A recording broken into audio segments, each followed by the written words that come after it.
Merhabalar Sayın Başkanım.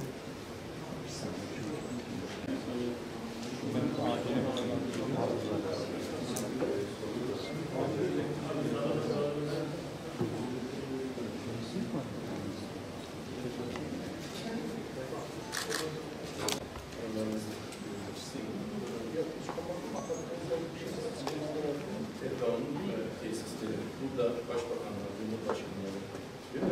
Evet. Özel zamanda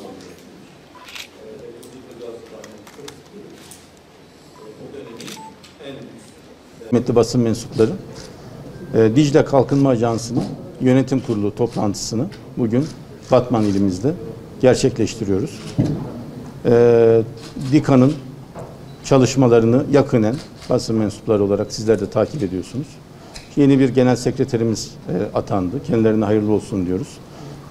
Özellikle 2019 yılın ve 2020 yılı DİKA açısından büyük projelerin yapılmadığı, hem ekonomik sebeplerle hem salgın sebebiyle daha spesifik proje çağrılarının olduğu iki yıl oldu.